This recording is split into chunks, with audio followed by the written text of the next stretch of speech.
Evening, everybody. Happy 2020. Start a new year, start a new decade. Great to see a lot of faces up in here. As we get started, I'd love to just start by thanking the most important people in my life, my dream team, my beautiful wife Bailey, and our son Kyle Edward, as well as our dream team here in the center. So Chris Proctor, my boss here, the man responsible for a lot of this building happening in the back there. Amy Alcorn, who is the head of wellness services and absolutely the hardest working person I've ever met in my life. Matthew Slater here overseeing our orthopedics, and then Nick Ward, Alan, who look over our performance and our rehab respectively. And Sarah and the marketing team, big shout out to you guys for making this night happen. Thank you very much. Also a huge shout out, how many people in here maybe have, I don't know, known a friend who's been in this building before, received services from our awesome therapy team, our awesome performance team, our awesome wellness, orthopedic, marketing teams. They're fantastic. So this place would not be here without the boots on the ground downstairs. So huge shout out to everybody who works here. And a huge shout out to my Mojo coach, also known as Mr. Mayor, Jason Collins, for just being an inspiration to me every day and helping me out with leadership development. So Oprah Winfrey. Everybody know Oprah, right? Oprah once said, if you want to be successful with your goals, you've got to start with your spirit. Now my spirit is absolutely lit up when I'm helping people reach their potential.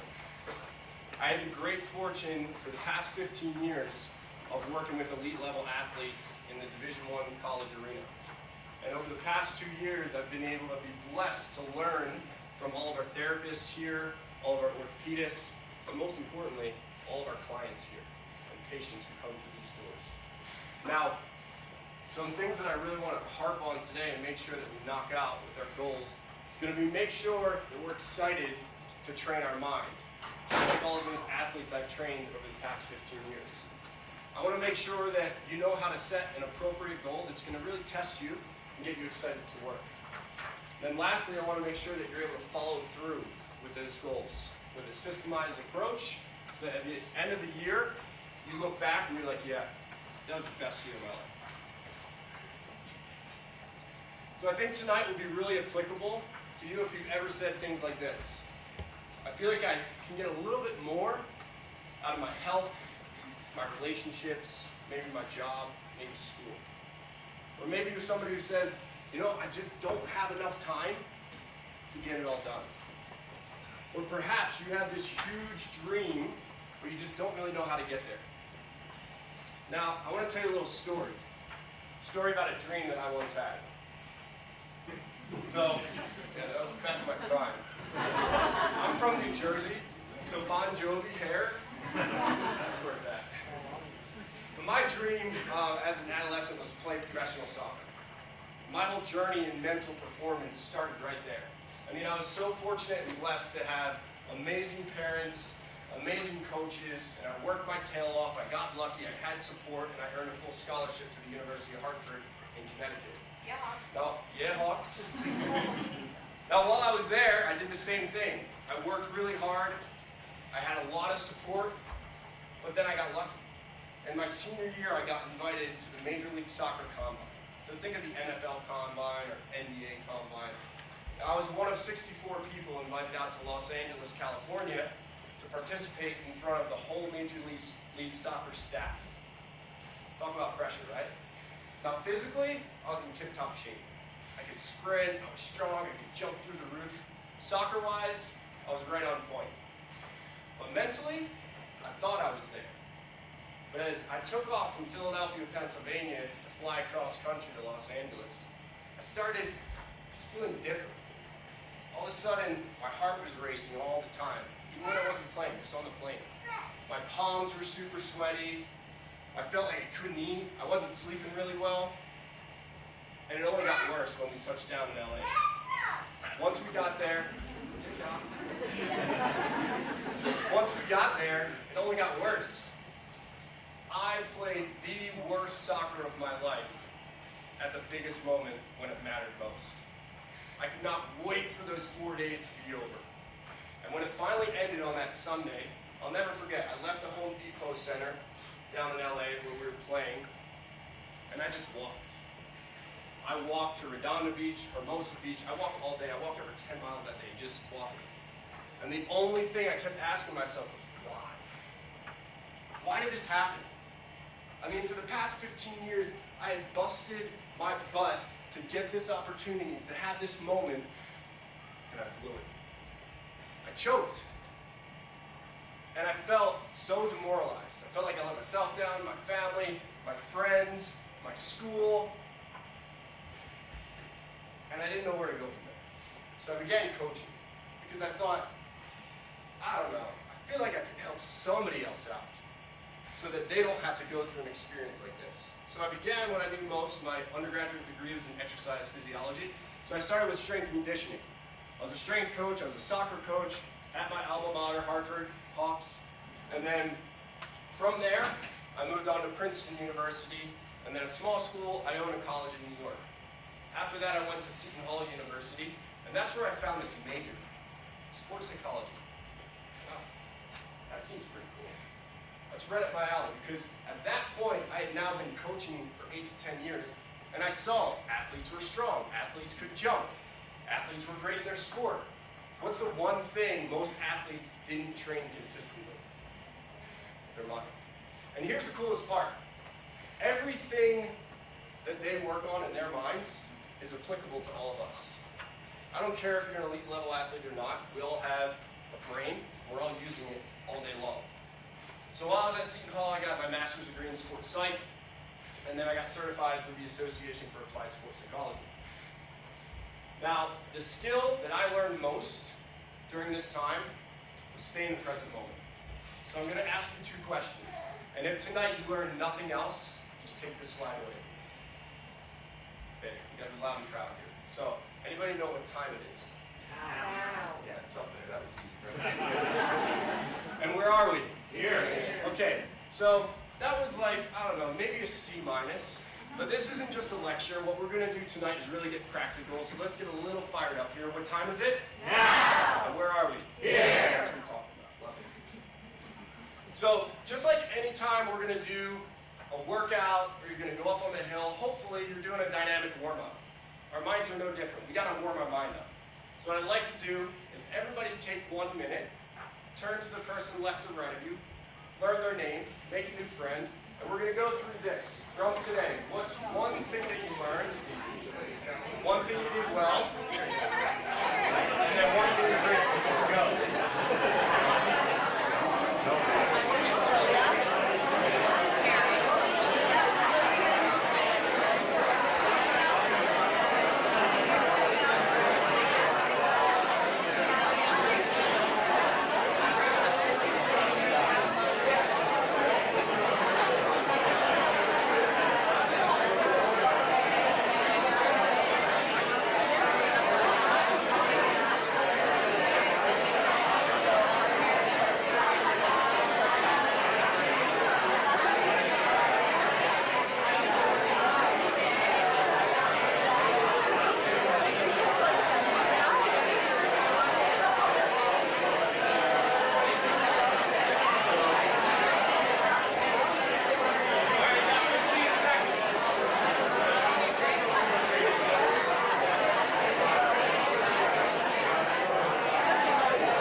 So if we're going to work on our minds tonight, we've got to have a system, right? So the system that I chose is from Dr. Jonathan Fader. Now, Jonathan Fader, he's a sport and performance psychologist. He's worked with the New York Mets.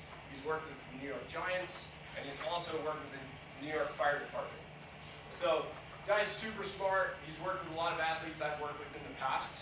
And the goal sheet, everybody got a goal sheet? There should have been one on your chair. You also have a pen. So the goal sheet that you're looking at right there was his original design with some tweaks from our department and our also marketing department. We kind of made it our own with his permission, of course. So this is our case study tonight. And we're going to come back. Everybody should know her, Tahoe Tessie. Everybody know Tahoe Tessie? Okay. So this is Tahoe Tessie's goals. We met this morning. It was a little chilly out, but we worked out okay. We're going to talk about Tahoe Tessie's goals for 2020. Now, at the top of your sheet there, you're going to see something very important. It says, better you. Ultimately, your goals should make you a better version of you in whatever aspect you decide to choose. On the left-hand side, it says, find joy in the journey. Now, if we're not having fun and enjoying this process of working towards our goal, what's the point of it, right? Now, on the right-hand side, it says, laugh, smiling for peace. You got to make sure that you're doing all those things. Now, Tahoe Tessie's outcome goals is to be a lean, mean, healthy machine by December 31st of this year. More specifically, what that means is she wants to be 195. She wants to have high energy, be happy, healthy, to live the Tahoe life that we are all so blessed to live. Now, why did I say lean, mean, healthy machine?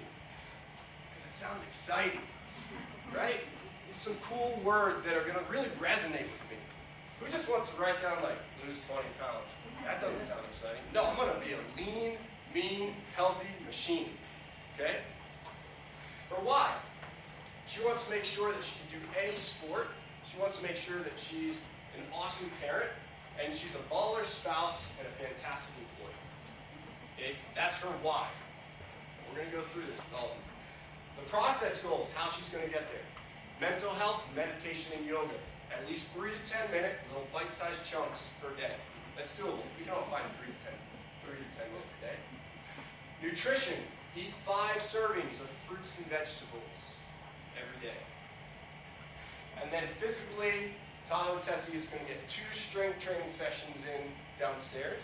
And then she's also going to make sure that she gets outside to play, because we're on Tahoe, right? Maybe she's wakeboarding, maybe she's doing some skiing, snowboarding, rock climbing, whatever it might be. Now, challenges she wrote down is family obligations. Things come up, right? And then poor weather.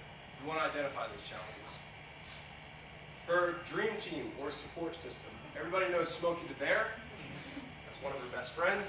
And then her spouse is the Loch Ness Monster. Okay, the remote thing's really working out well for them, so they're just kind of letting it go. And then measure, how she's going to measure it. She's going to make sure she measures it by getting feedback from that dream team. She's going to look at her epic pass, see how many days she got on the hill, and then she's going to get her yearly physical to see what the doc says. So that is the case study. We're going to refer back to that often throughout the presentation. Outcome goals. Now, again, this is meant to be practical. You've got a piece of paper, you've got a pen. You can fill this out as we go through the presentation tonight. You can jot down some notes, fill it out later, whatever works best for you. But our outcome goals, we want to make sure that our outcome's something worth fighting for.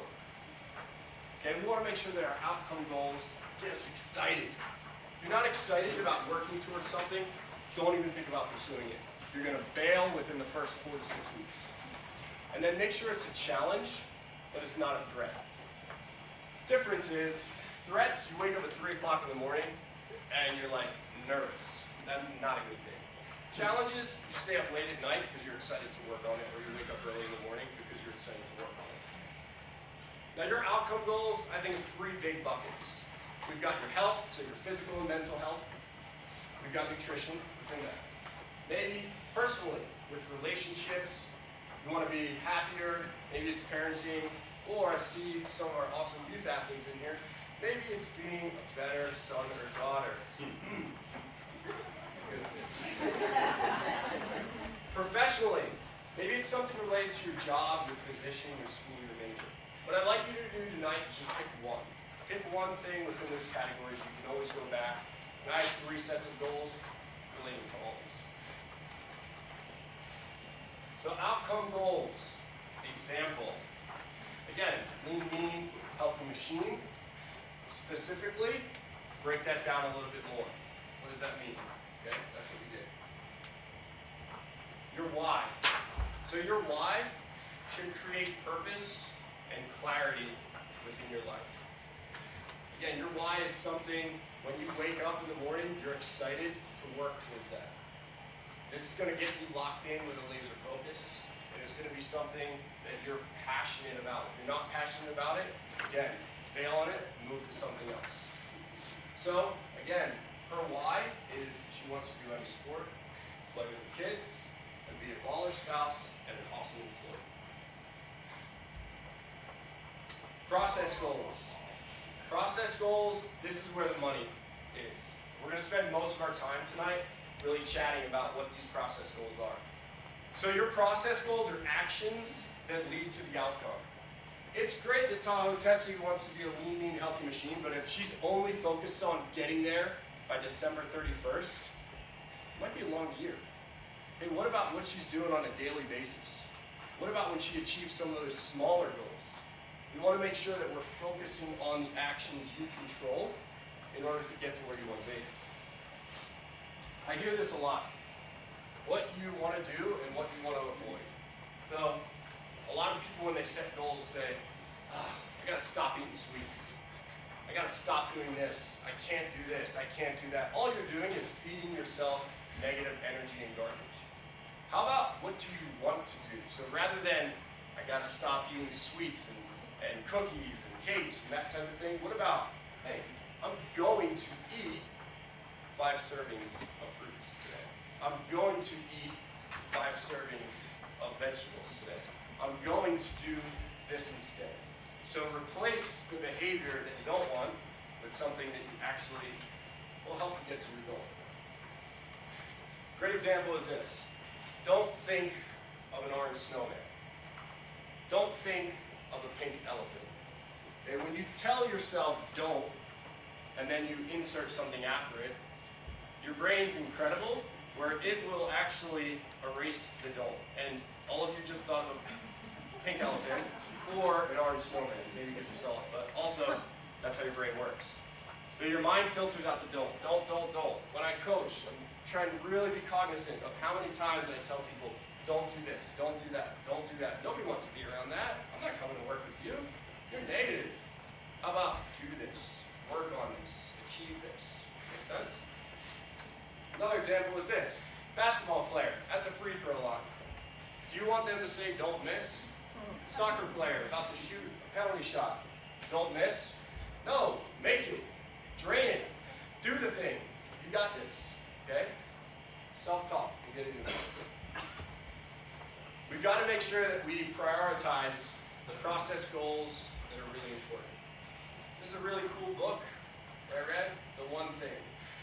The whole idea of it is focus on the one thing that will make everything else in your life easier. We all have to-do lists that are this long. They're huge. There's a million things to do.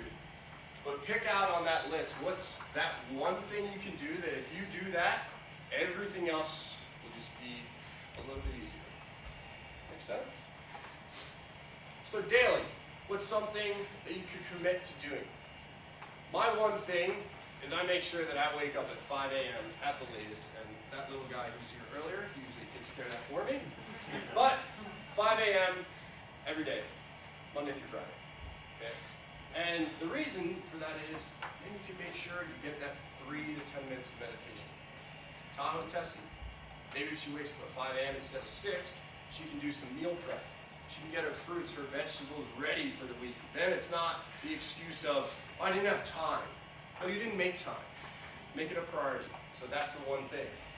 Maybe weekly, review your goals on a Sunday.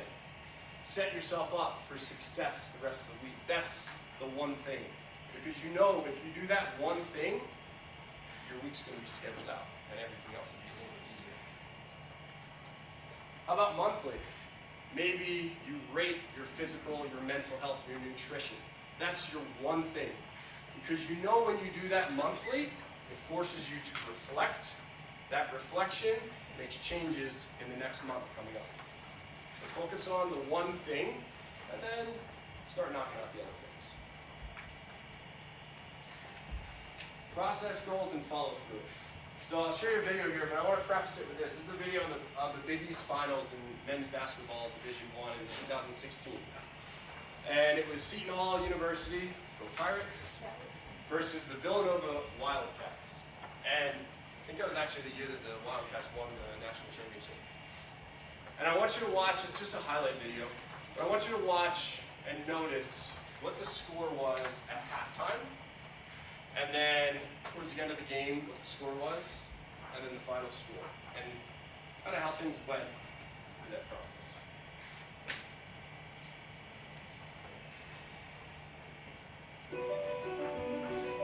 And we get set to drop the mic on the title game of the Big East Championship Tournament. Number 1 seed Villanova set to take on your 3 seed Seton Hall Pirates. You guys have a chance to be part of the greatness.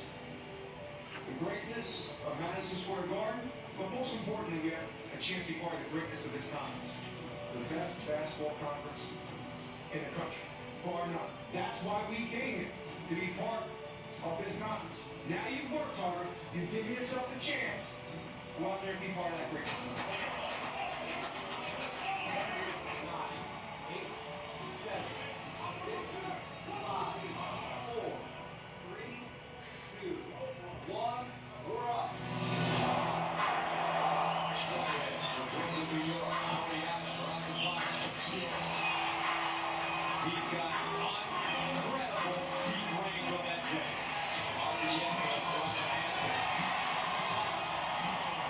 Archidiakono, all bustle and art. And the bottom of the left hand off the glass. Nicely done. Seton Hall team led by their superstar, Isaiah White. Largest lead in the game for the Buckers. Seton Hall, you don't know, but ask somebody. That's a hard-nosed city kids on this Seton Hall squad. Seton Hall with a 40-29 lead at the break. This is the biggest deficit at halftime for Villanova this year. Final 20 from MSG. Pushing top 18. Got it. He can do anything he wants. Up top, big smoke. Get it up. 12-2 Villanova run. This beautiful Seton Hall team handle the pressure. This is tournament championship game. Shows it, kicks it, Jenkins. And he picked it down. For the equalizer, Chris Jenkins. The first time in the ballgame. Energy in this building, folks. Incredible. Right in transition. Hey! Blocks the foul. 6 to shoot, Jenkins. Lets it go top of the key. 64-64. 2 minutes of play. As they rise to their feet here in the dark. Archidiakono. Jenkins. Step back. And smooth. Gives them another lead. 67-64. Seton Hall crosses the half-court line. Barrington. Whitehead tries. Draw. Hayes. Isaiah Whitehead. Archidiakono. Support. Slips. Fires. That's it. The Seton Hall Pirates. Defeat Villanova. 69-67. And for the first time in 23 years, the Big East Tournament champion.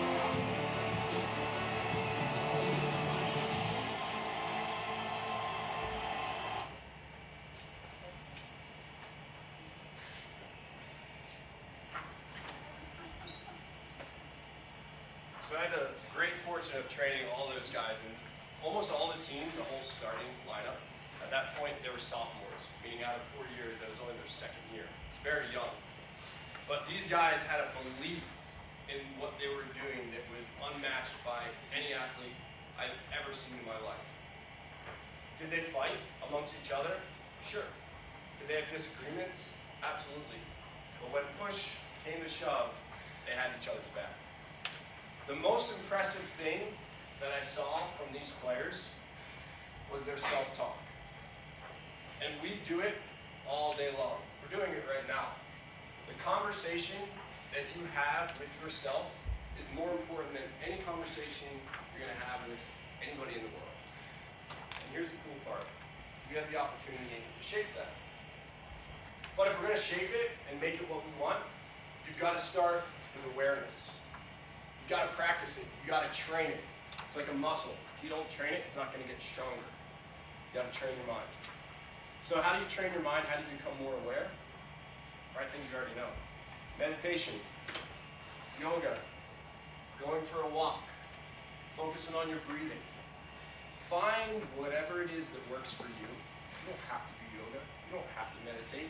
But find something that you're able to tap into that allows you to just start to notice what your self-talk is when you're doing that activity.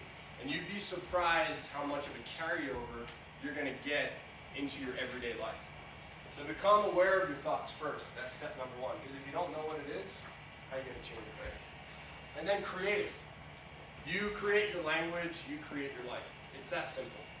The power of I am. How many people woke up this morning and said, "Oh, I'm tired." We all do it. I do it. It's normal. But you got to be aware of it, number one. And then number two, before your feet hit the ground, you have to replace it with something else. The thing that I say is, it's going to be a great day. Even if my kid's been up all night screaming, and I have a million things to do at work, and I've got to snow plow a bunch of snow, and I might be late to work, it's going to be a great day. And sometimes just saying that, when I have to snow blow and then have a really tough day at work, and I've been up all night, sometimes just saying that makes me laugh, and it changes my state. And then when I change my state, it becomes, I don't know, just like a pebble kind of going down the hill. It goes faster, it goes faster, it goes faster, and then things just start building. You get that momentum going.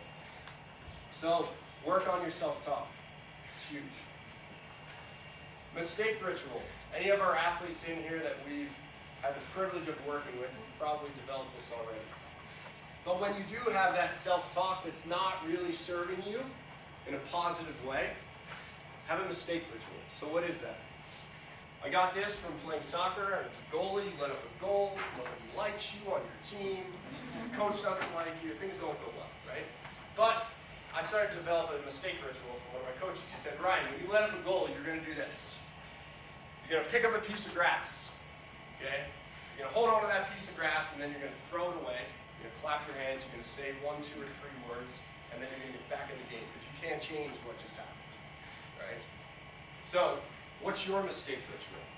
Here's a good example, something that works practically every day. Oh no, I just said, what was it? Open, close your hands, say the word release, and then boom, you get to move on. So what I want you to do right now, we're going to take 1 minute again. You're going to partner up. You're going to talk about, oh no, I just said, fill in the blank, because we all have our kind of our best sayings. I'll let you guys figure that out. Let's keep it PG. There are kids in here. And then I want you to develop your physical actions. It's got to be quick, easy, and not too weird. Right? If you're doing cartwheels in here, that's not going to work when you're at your desk. Okay? It's got to be something quick. Nobody notices, right? And then your mantra. 1 to 3 words maximum. You don't want it to be a story. Just 1, 2, or 3 words. 60 seconds. Ready? Collaborate with your partners. Go.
Transitions in our life are huge.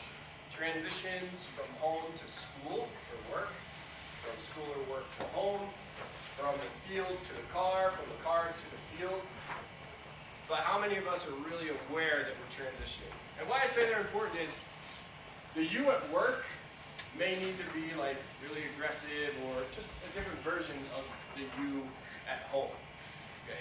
So maybe just being aware of that will be helpful. So a good thing to do is set a phone alarm. Most of us walk around with our phones all day.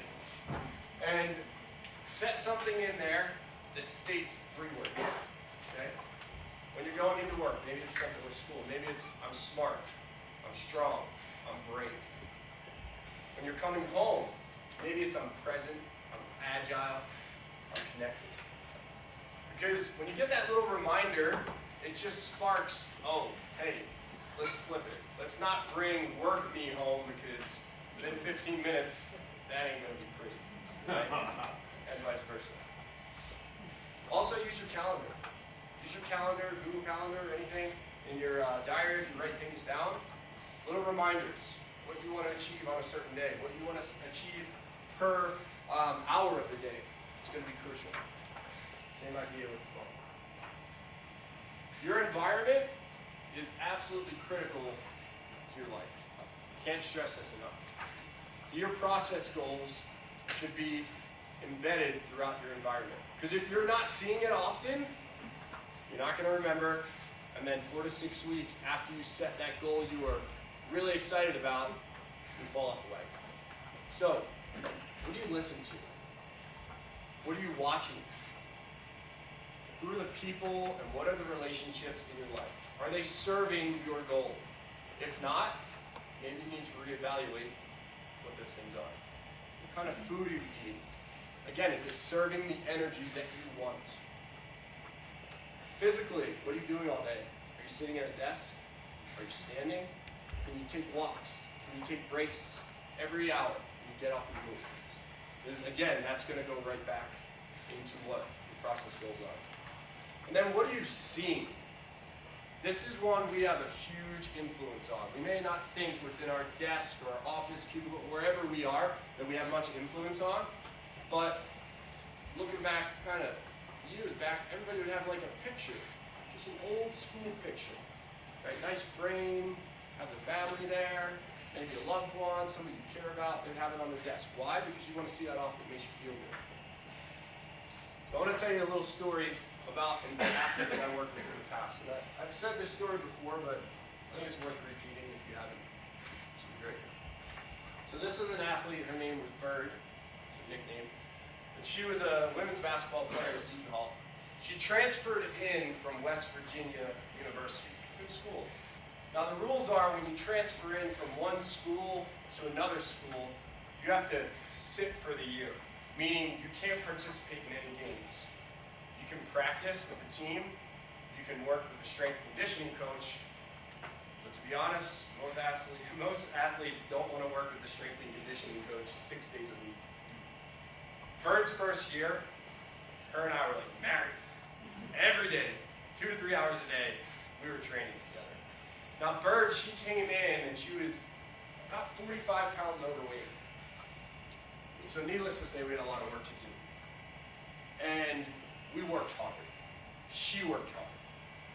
Every day, 6 out of 7 days a week, for a year. She busted her butt. She lost all the weight. She went in and played amazing basketball her junior year. She was Big East All-Conference player, nominated for All-American, just fantastic, like storybook. That's all you could ever want as an athlete at that level. At the end of the year, she got diagnosed with a medical condition. Gained 50 pounds as a result of it, completely outside of her control. So imagine that. You come in to a totally new environment, you know nobody, you're 50 pounds overweight, and you have to work with me every single day, when she necessarily doesn't really like just running and doing sprints and lifting and all that. She wants to play ball. So she does that for a whole year, has the best year of her life after that, and then gains 50 pounds. That stinks. That's so unfair. And she was down in the dumps, to say the least. So we're like, we got to get a team around you, Bird. So we got our nutritionists, we got our athletic trainer, we got our physical therapist, we got the coaches, we got myself, we got the doctor. We all got in a room and we're like, we got to make some changes here. We got to help this girl out. So the first thing we started with was a vision board. I said, Bird, we're going to make a vision board and you're going to see this thing every day. Because we've got to change your environment, we've got to change your state so you're ready to work for another year. So I asked her, what's your favorite quote? We wrote her favorite quote up on there. What's really important to you? Well, I want to get a good job after college. Awesome. What's your favorite word? Chill. Who's your favorite player? This girl on the USA women's basketball team. Eating good was going to be fantastically important for her. So feel good, feel good. She wanted to make sure she graduated with a great GPA. She wanted to travel to Spain, so we put a picture there. Success and opportunity or crossroads were really important to her. Her mom was her favorite person in her life. So we put all this good stuff around her, not just about basketball, but looking at her as a whole person first, and then basketball. And we got to work. She put this on her mirror. She put it in her car. She put it in her locker. She put it everywhere she would see it all day long. And she got to work. So what would your vision board look like? It's amazing the power of something like this. She came back her senior year, lost 40 of the 50 pounds, didn't have the same years as before, but had a pretty darn good year. So she left college having a great experience and now had skills to overcome anything that life threw at her, which was awesome. Super fun. And now she has a great job and she loves it. So Tahoe Tessie, remember her? We haven't seen her in a little bit. But let's go back to what her goals were. Mental health, meditate with your yoga 3 to 10 minutes a day. Nutrition, 5 servings, fruits and vegetables. Physical, 2 strength training sessions, 2 outdoor activities. Those are things that she controls. She controls getting 3 minutes into meditation. You can find 3 minutes. Get off Instagram, get off Facebook. There's your 3 minutes. Nutrition, she controls that because she's the one who goes to the food store if she plans appropriately and gets the food that she needs and packs it ahead of time. And then physically, she knows that she can get here twice a week. And even in those weeks that she can't, she can find some way to do maybe a body weight workout at home. Okay, but these are all controllables that nobody can take from her. And she knows if she does this, it's going to help her get to the outcome goal, which is lean, mean, healthy machine. Focus on the process. 1/3 of this presentation has been on the process. That tells you how important it is. 2 big takeaways tonight. The time is it now, where are we here? Focus on the process. And enjoy it. Challenges. Challenges are written on your sheet as well. So, there's always things outside of your control. Other people's actions, opinions, mistakes from other people, other people's feelings. But there's a lot inside your control. Your attitude, effort, behavior, actions. So we want to list our challenges because they're going to come up. Life gets in the way. People make mistakes. Environments change. So if you're not prepared to be agile and move when things happen, then you're going to get off track from your goals. So list out what your challenges will be, and then have a backup plan so that when it happens, you can laugh it off. Internet goes down. Can happen any second now, right? You better believe I have a PowerPoint saved on that thing, and I have a hard copy over there. Have a backup plan, folks. That's within my control to work. Other challenges. Give yourself wiggle room. I had an athlete once who got injured. I was working for another strength coach, and he turned to the athlete and said, well, it's time to gear up or give up. And I was like, man, that was harsh. Gear up or give up? Like, they just blew their knee out. He was like, no, it's time to gear up or give up. And I was like, no, you're right. It is. You can cash it in. You can be mopey. I'll give you 1 day for that. After that, it's time to gear up. So let's get to work. There's an awesome book called Grit by Angela Duckworth. It talks all about tapping into your why, having passion, having perseverance for pushing through when the challenges come about and things get hard. Good one to read if you don't have it on your list. Go for it. How we view these challenges and any failure is crucial. This is an awesome book, Mindset by Dr. Carl Dweck, psychologist. Having a growth mindset is critical to our success in achieving our goals. There's two kinds of mindsets. Fixed mindset. I'm not smart. I'm not strong. I'm not. Growth mindset. I'm not smart yet, ... I'm not strong yet, ... If I work hard, I can get smart. If I work hard, I can get strong. But growth mindset is all, I have the capability to do this if I roll up my sleeves, put in the work. Thomas Edison, I've not failed. I've just found 10,000 ways that won't work. That's pretty cool. I want to show you a quick video of famous failures. Now, if you can name the person that they're talking about, you get a prize. So you gotta be first though. People in the back, if you hear somebody back there, Sarah and my team, make sure you hook them up with some swag. Let's see if we can get this thing rolling.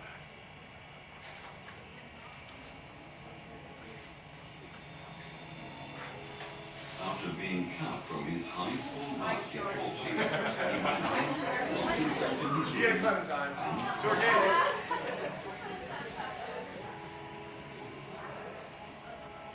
He wasn't able to speak until he was almost 4 years old, and his teachers said he would never amount to much. You get a band and some chapstick. Was demoted from her job as a news anchor because she Boom. wasn't fit for television.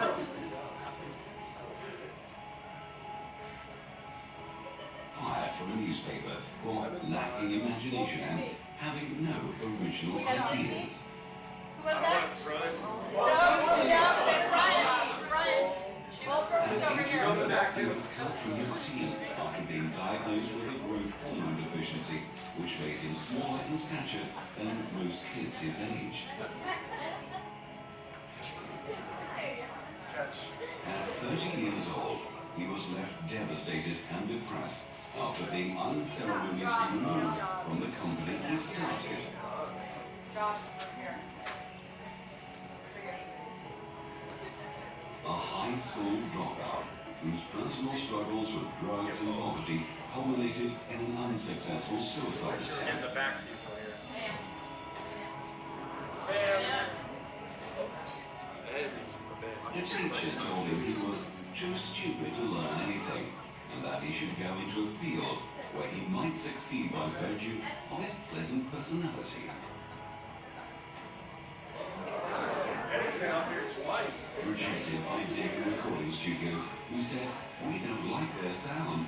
They have no future in show business."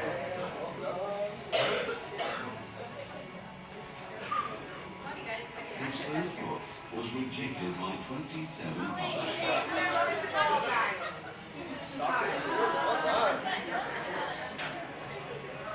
His fiancée died, failed in business, had a nervous breakdown, and was defeated in both elections. Who said that?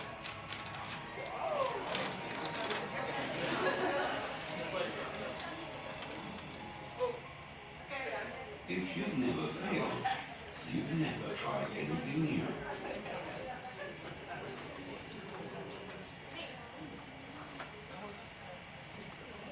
So that would be a bummer if those people just stopped, right? Gotta keep going. Support. Who is your dream team? Tahoe Tessie, back to her.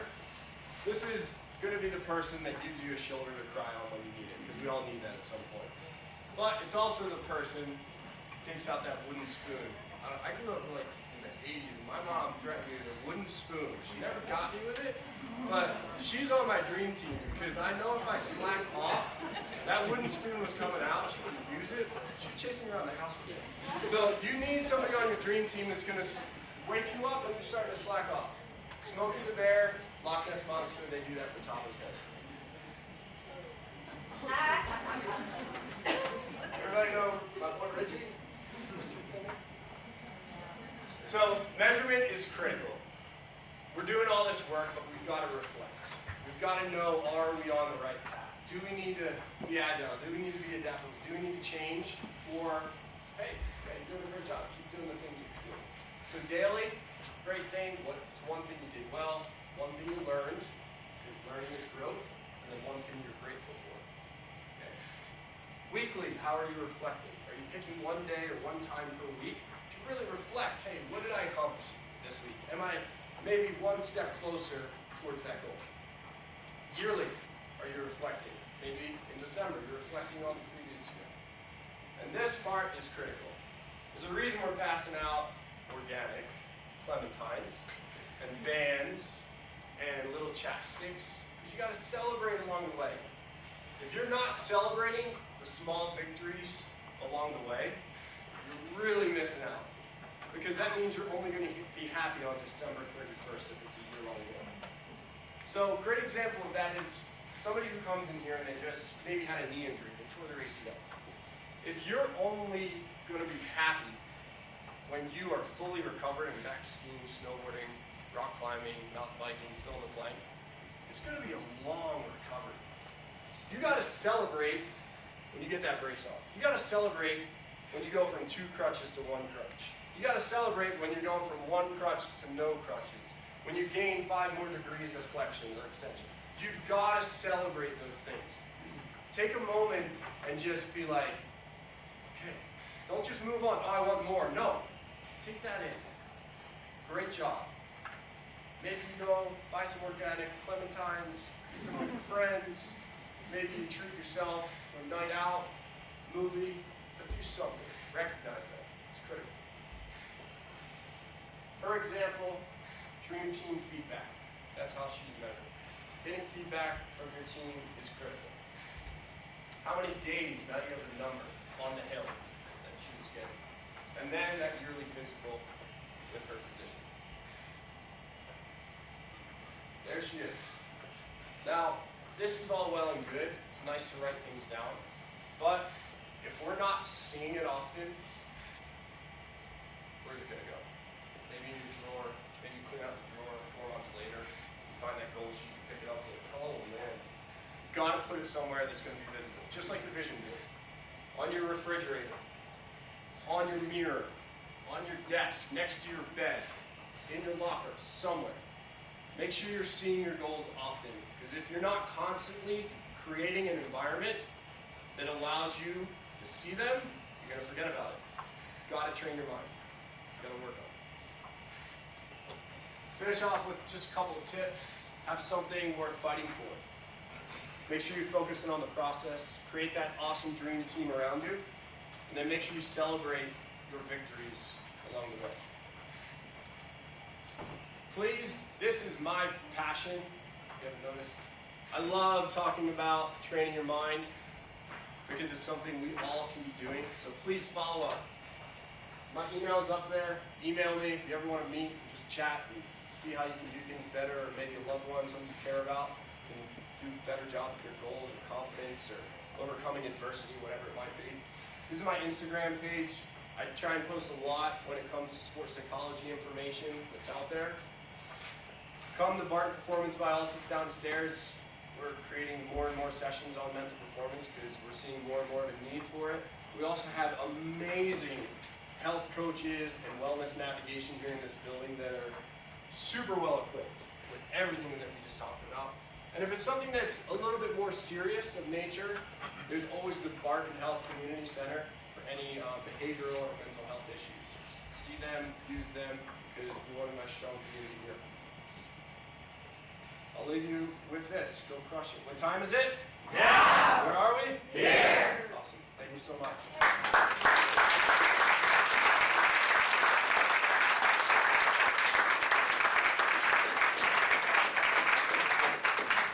Timing was good. If anybody has any questions, I'd love for you to fire away. Yeah.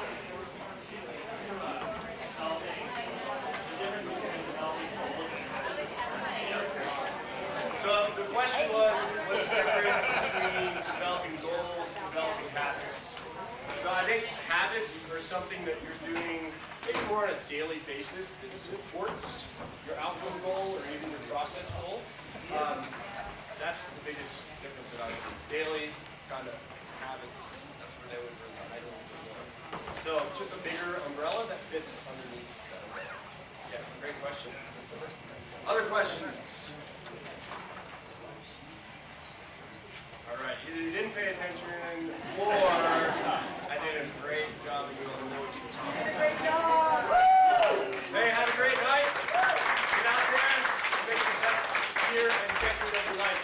Take care, everybody. Thank you.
You're welcome. That was good.